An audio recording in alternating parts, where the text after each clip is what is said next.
ನಮ್ಮ ದೇವರು ಕರ್ತನಾದ ಯೇಸು ಕ್ರಿಸ್ತನ ನಾಮದಲ್ಲಿ ಅನುದಿನದ ಆಹಾರ ಪ್ರಿಯರಿಗೆ ಪ್ರೀತಿಯ ಶುಭಾಶಯಗಳು. 2025 ಜುಲೈ ತಿಂಗಳ 27ನೇ ತಾರೀಕಿನ ಭಾನುವಾರದ ದೇವರ ವಾಕ್ಯವು, ವಿಜಯೋತ್ಸವದಲ್ಲಿ ನಡೆಯಿರಿ.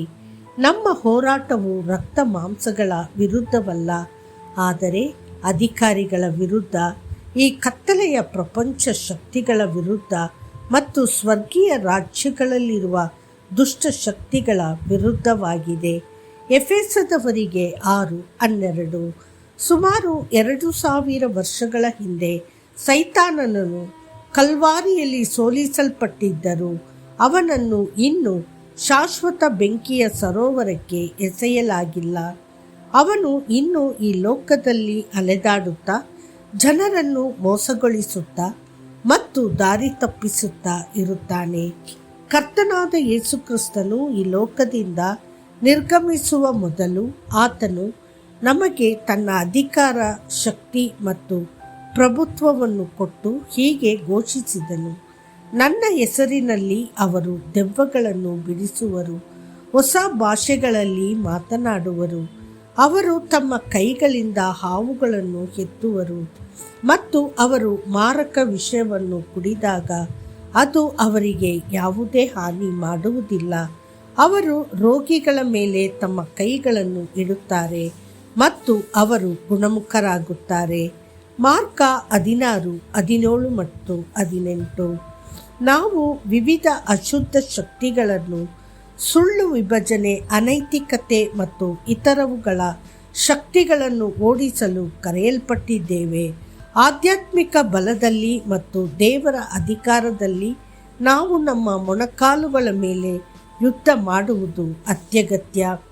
ಅನಿರೀಕ್ಷಿತ ಕಾಯಿಲೆಗಳು ಅಥವಾ ಜೀವನದ ಹೋರಾಟಗಳು ನಮ್ಮನ್ನು ಸುತ್ತುವರೆದಾಗ ನಾವು ಮಂಡಿಯೂರಿ ಕತ್ತಲೆಯ ಪ್ರಾಬಲ್ಯವನ್ನು ವಿರೋಧಿಸಿ ಜಯಿಸಬೇಕು. ಈ ಕತ್ತಲೆಯ ಶಕ್ತಿಗಳನ್ನು ಎದುರಿಸಲು ನಮಗೆ ಶಕ್ತಿ ನೀಡುವ ಪ್ರಾಮಾಣಿಕ ವೈಯಕ್ತಿಕ ಪ್ರಾರ್ಥನೆ ಇದು. ಪಾದ್ರಿ ಪಾಲ್ ಯೋಂಗಿ ಚೋ ಅವರಿಂದ ಒಂದು ಪ್ರಬಲವಾದ ಸಾಕ್ಷ್ಯವಿದೆ. ಒಮ್ಮೆ ನಿರುತ್ಸಾಹ ಮತ್ತು ಅಸಮಾಧಾನದ ಮನೋಭಾವವು ಇದ್ದಕ್ಕಿದ್ದಂತೆ ಅವರನ್ನು ಆವರಿಸಿತು. ಅವರು ಪ್ರಶ್ನಿಸಿದರು, ಈ ಸೇವೆಯಿಂದ ಏನು ಪ್ರಯೋಜನ? ನಾನು ಯಾಕೆ ಇಷ್ಟೊಂದು ಶ್ರಮಿಸಬೇಕು? ಅವರು ಆಳವಾದ ಕಹಿಯನ್ನು ಅನುಭವಿಸಲು ಪ್ರಾರಂಭಿಸಿದರು. ಮೊದಲು ಸೇವೆಯ ಕಡೆ, ನಂತರ ಹಿರಿಯರ ಕಡೆ ಮತ್ತು ವಿಶ್ವಾಸಿಗಳ ಕಡೆ. ಈ ಆಧ್ಯಾತ್ಮಿಕ ದಬ್ಬಾಳಿಕೆಯ ಜೊತೆಗೆ ದೈಹಿಕ ನೋವು, ಆಯಾಸ ಮತ್ತು ಪ್ರಾರ್ಥಿಸಲು ಅಸಮರ್ಥತೆ ಬಂದಿತು. ಅದನ್ನು ಅರಿತುಕೊಳ್ಳದೆ ಅವರು ಸೈತಾನನಿಂದ ಆಧ್ಯಾತ್ಮಿಕ ದಾಳಿಗೆ ಒಳಗಾಗಿದ್ದರು. ಪ್ರಾರ್ಥನೆ ಮಾಡುವ ಬದಲು ವಿಶ್ರಾಂತಿ ತನಗೆ ಉಲ್ಲಾಸ ನೀಡುತ್ತದೆ ಎಂದು ಅವರು ಭಾವಿಸಿದರು.